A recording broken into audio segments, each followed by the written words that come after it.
थोड़ा बहुत अनुरोध करूंगा प्रियंका जी से कि वो एक बहुत महत्वपूर्ण विषय लेकर आपके बीच में उपस्थित हैं और अपनी बात आपको कहेंगी। आदरणीय प्रियंका जी। नमस्कार। आज कांग्रेस पार्टी उत्तर प्रदेश के विधानसभा चुनाव के लिए अपनी पहली सूची जारी करने जा रही है। 125 प्रत्याशियों की सूची है, जिसमें से 50 महिलाएं हैं। क्योंकि ये एक ऐतिहासिक पहल है, तो हमने सोचा इस प्रेस कॉन्फ्रेंस के जरिए आप सबको थोड़ा बहुत इन प्रत्याशियों के साथ अवगत भी कर लें कि कौन है ये लोग, किस तरह की सूची है। हमने प्रयास किया है कि संघर्षशील और ऐसे प्रत्याशी हों जो एक नई राजनीति का पहल करें पूरे प्रदेश में।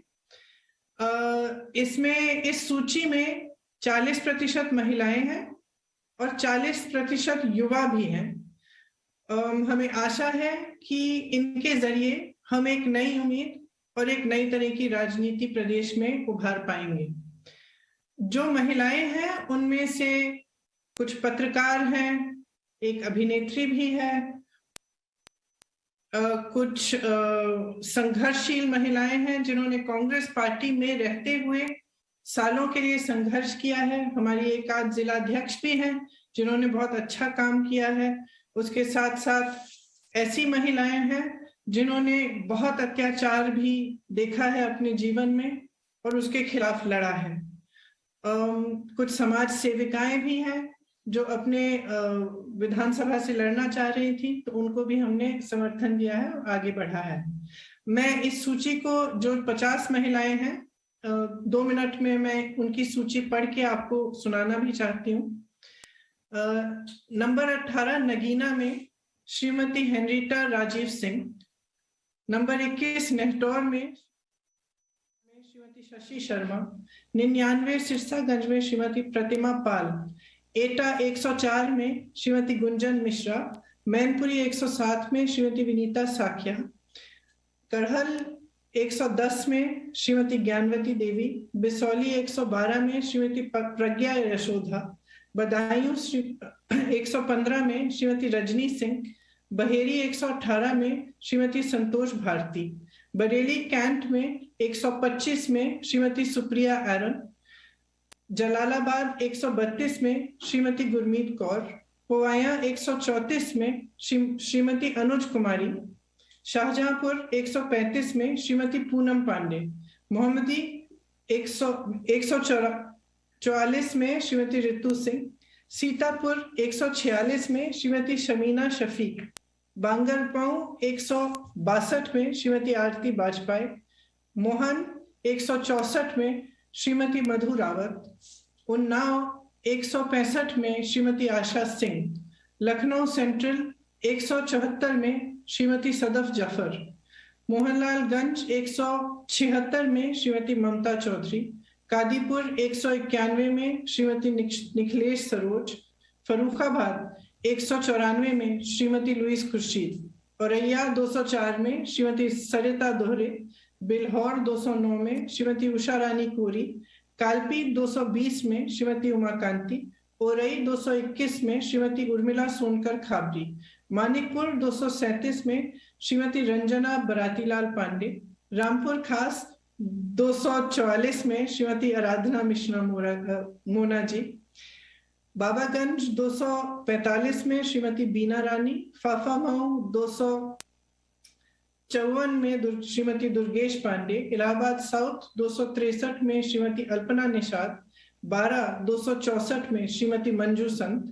दरियाबाद 270 में श्रीमती चित्रा वर्मा। हैदरगढ़ 272 में श्रीमती निर्मला चौधरी। गोंडा 296 में श्रीमती रमा कश्यप। डुमरियागंज 306 में श्रीमती कांति पांडे। हरैया 307 में श्रीमती लबोनी सिंह। खजनी 325 में श्रीमती रजनी देवी। रामपुर खरकना में श्रीमती शहला अरहारी 339। सागरी 345 में श्रीमती राणा खातून और मेहनगर 352 में श्रीमती निर्मला भारती। ये हमारी 50 महिलाएं हैं। और मुझे बहुत खुशी और बहुत गर्व है कि ये सारी महिलाएं संघर्षशील हैं। कुछ आपने आप तो पहचानते भी होंगे, जैसे आराधना जी जो हमारी CLP लीडर हैं, लुइस खुर्शीद जी जो कई बार चुनाव लड़ चुकी हैं। ऐसी महिलाएं हैं जो काफी बार चुनाव भी लड़ चुकी हैं, और ऐसी भी हैं जो पहली बार अपने संघर्ष के लिए, अपनी विचारधारा के लिए चुनाव लड़ रही हैं। इसमें खास तौर से मैं आपको बताना चाहती हूँ कि हमारी उन्नाव की जो प्रत्याशी हैं, जो उन्नाव का बहुत बड़ा रेप का केस हुआ था, उनकी माता जी हैं आशा सिंह जी, वो चुनाव लड़ना चाहती हैं और हमने उनको मौका दिया है कि अपने संघर्ष को वो जारी रखें। और जिस सत्ता के जरिए उनको दबाया गया, उनके परिवार के साथ तरह तरह के अत्याचार किए गए, उनके पति की हत्या की गई, उनके देवर जी आज भी जेल में हैं, उनकी बेटी का बलात्कार किया गया, उसके बाद एक्सीडेंट कराया गया, वही सत्ता अपने हाथों में लें और खुद के लिए अपनी लड़ाई लड़ें।